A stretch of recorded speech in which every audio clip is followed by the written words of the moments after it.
This is a quick commercial for GMS Chayal 144. GMS Chayal 144. And this you see on the you see where it says Monogon is the let me turn this off. Give me a second. I did a video earlier. I wanted to do another one. The spirit ain't on me, but I came across this video just now. Check my notifications. Obviously, I subscribed to him. GMS Chayal 144.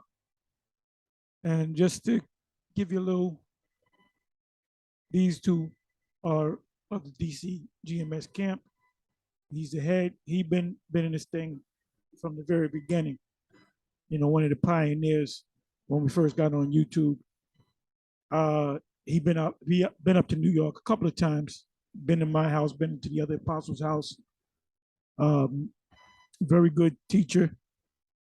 When I think of him, I think of Shalimar. Y'all don't know Shalimar. Shalimar was one of the brothers at the original One West, and I believe Shalimar came out of a family of Israelites, so he kind of knew the Hebrew, and he was so good in the Hebrew that he surpassed High Priest Ariah. So he reminds me of him. But Shalimar wasn't really all that into the scriptures, but he was the Hebrew man. In the Passover, he can read the Hebrew like you read the English. And he's the same way, Monogon. If I'm not mistaken, I remember him saying, if I'm not mistaken, somebody telling me whatever, this is when he first came in, that I believe his parents also came. He was kind of raised up knowing that he was an Israelite, kind of, sort of. I mean, he can tell his story. But anyway, he's a top expert in the Hebrew. He's like the new Shalimar. Because I used to teach the Hebrew too. I was pretty good at it. I was even able to speak it fluently. I had maybe 250, 300 words under my command, and me and Ariel used to hold conversation. That's way back over 30 years ago. But anyway, he goes into the Hebrew. He's very good in the Hebrew, and he's very good in the scriptures, excellent in the scriptures. This is one of the men that came up under the camp. So they're on there now. So I said, well, let me do a quick commercial and watch the rest of this video. Title is This Will All Backfire on E.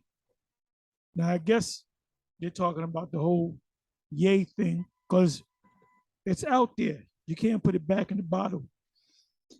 It's out there.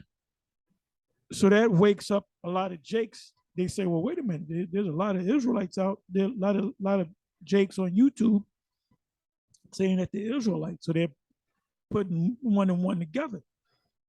Then they kind of might remember a couple of years back when Kendrick Lamar said he was an Israelite. So there was a connection to the IUIC. If you watch IUIC, you're going to come across GMS. You come across ISUBK, you're going to come across Sakari. Come across Sakari, you're going to come across all the other Israelite groups out there. But then there's some main ones that's constantly putting out videos. There's never a day when GMS is not putting up a video. And that's fact. That's fact. So anyway, this is live right now. This is the page right here. This is the site, GMS Chayal144. So I'm gonna let you listen to a little bit of it. I'm gonna turn it off, and then you're gonna go right to him. So with that, I'm gonna say shalom. Right, and this is what this is about. This is the backfire shit. If you sow an apple seed, expect the apple. You know, don't expect something else. And that's what Esau thinks. He thinks that he can just sow corruption, sow apple seed, and expect an orange seed to come, knowing damn well what the hell you put in the ground. You know. Esau's a wicked. Hey, I got a quick one in Sirach.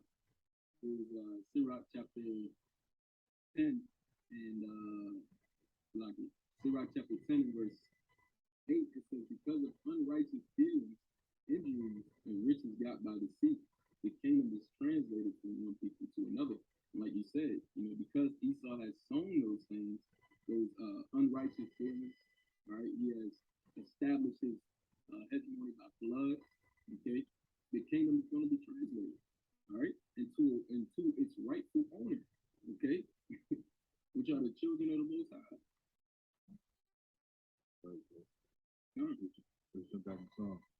Yep. The saints of the Most High shall take the kingdom and possess the kingdom forever, even forever and ever. The Lord Yahweh shall judge the people. Judge me, O Lord, Yahweh, according to my righteousness and according to my integrity that is in me. Verse 9. Oh, let the wickedness of the wicked come to an end, but establish the just for the righteous. For the righteous power tries the heart to win. All right.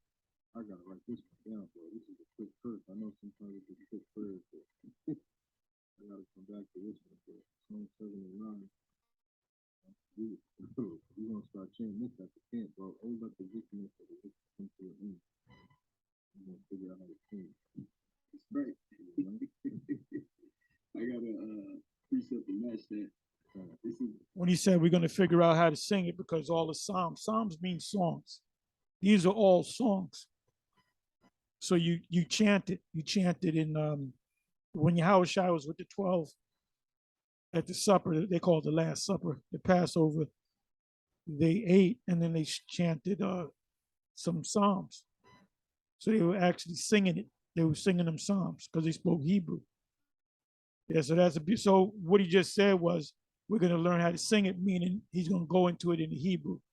So maybe I'll, learn it my damn self, or you can put it up on a video and I'll learn it from him, or figure it out myself, go into the Hebrew and maybe read that too.